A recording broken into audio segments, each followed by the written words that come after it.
Hello, it's me again, Borislav here. So, this will likely be the final video on my forum, basically going over the final few things that were worked on over the development of Colab. So essentially, to start off with, we're going to go over the itch page and basically the different elements that were added to make the itch page. So, it's been 2 or 3 days since submission of the project in the itch. Already, surprisingly, we got 20 downloads already. It turns out that we're actually getting some viewership for the game, so very interesting results considering some of the bugs we had and issues while trying to submit this. However, that's besides the point. We're going to get straight into it. So, to start off with the itch and editing it overall. So, obviously, the general stuff was done by Brandon, so essentially Tom Banks made the itch page for Deadly Catch using a new email and basically just so we could start playing around with it. Me and Brandon Smith, I believe his surname is, decided to go in here and start editing this. So I kind of let him take the reins on an early day, on the first day of getting this sorted.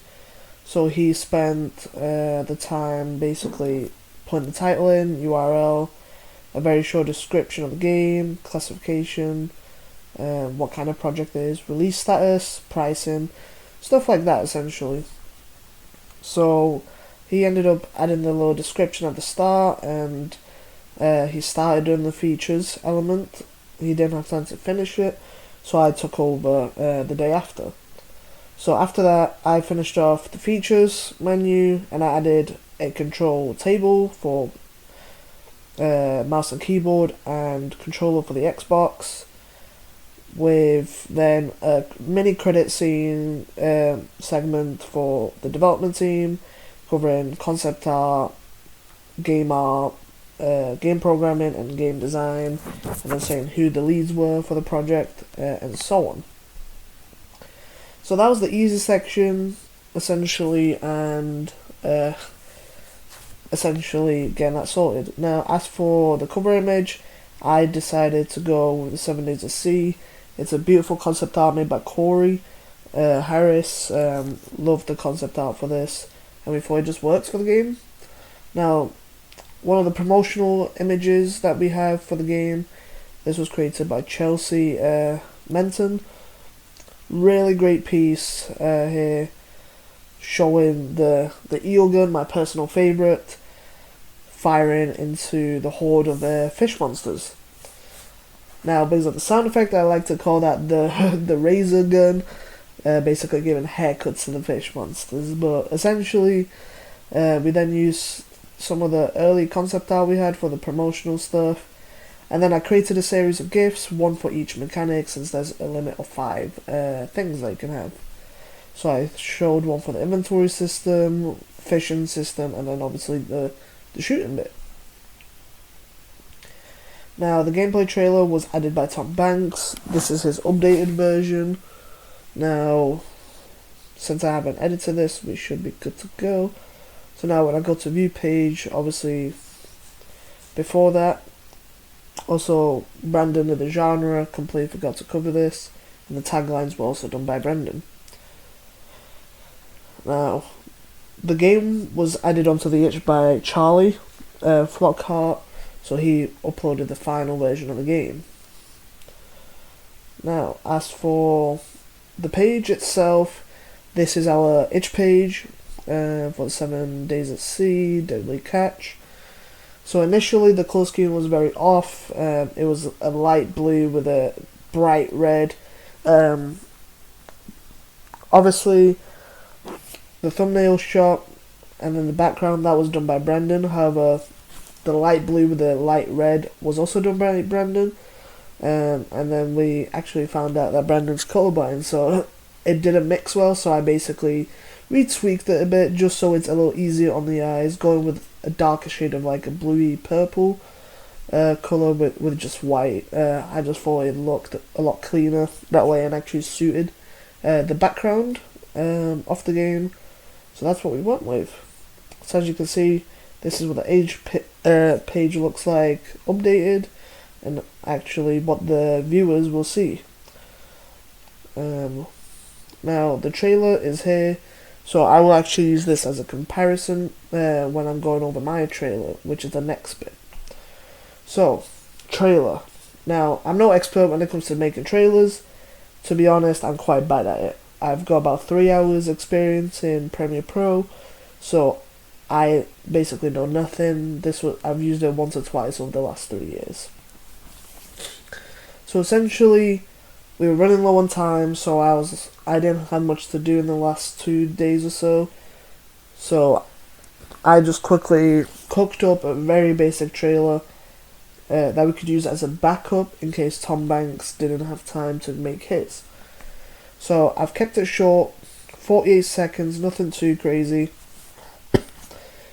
For the most part, I've used a series of images and text, having a lot of issues with the different tracks and making them, and then cutting up a lot of the different sound effects and video clips of my gameplay to put this together. Now, to just spice up the trailer a bit, I added the soundtracks I worked on previously, because I thought they would actually work with this. So I'm actually going to lower the volume down a bit, so I can actually show this. So, like I said, my trailer's on the basic side. Before I actually cover that, I'm just going to show what the track looks like for any video editing lecturers to basically look. Like I said, it's not pretty. It is a little bit of a mess since I'm not that experienced with it.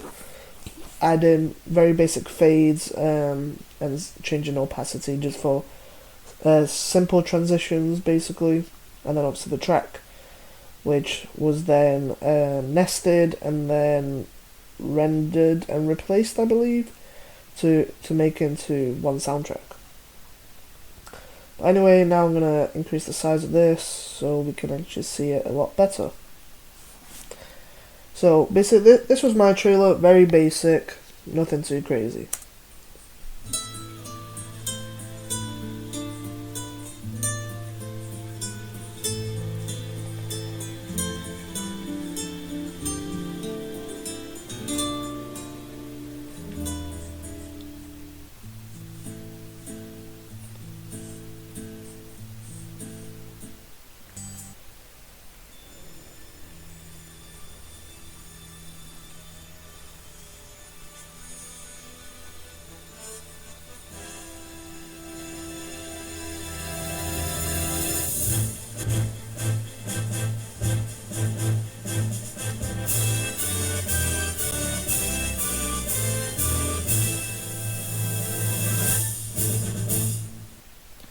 So as we can see, a very simple trailer using a soundtrack. I tried to take into account the soundtrack and video techniques, like when the soundtrack increases in pace, that's when you want action, or when the soundtrack drops the beat essentially and ends, that's when the video should end. Basically trying to take into account those theories for the sake of the trailer.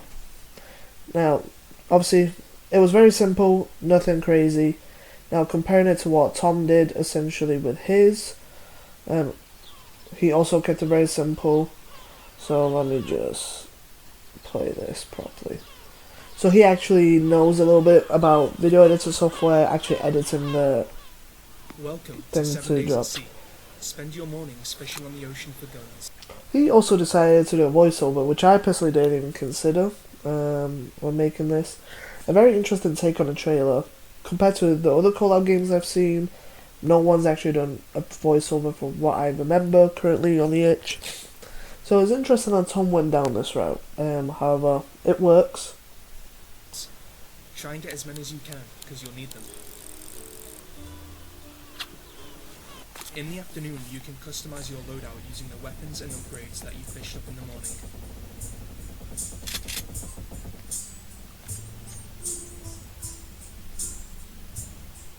During the night, fight off waves of angry fish using the weapons and upgrades that you got from fishing in the morning.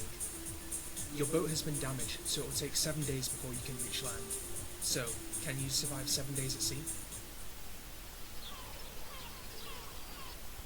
And that's basically it. So, comparing mine and Tom's trailers, clearly his flow's a little better, and has definitely a lot better concepts and implementation. Of course, when it came to mine, like with the soundtrack, you could tell there was like a little cut within it, which obviously kind of ruined that element of the trailer. However, mine definitely does follow a very simple format. So his version was the final version. However, this obviously shows my attempt at it, and was overall a good experience to just improve my knowledge of video editing software and how in the future I could maybe go about presenting other projects. Anyway, thank you for watching. This is like the final video, like I said. So yeah, bye bye, and I'll see you next time.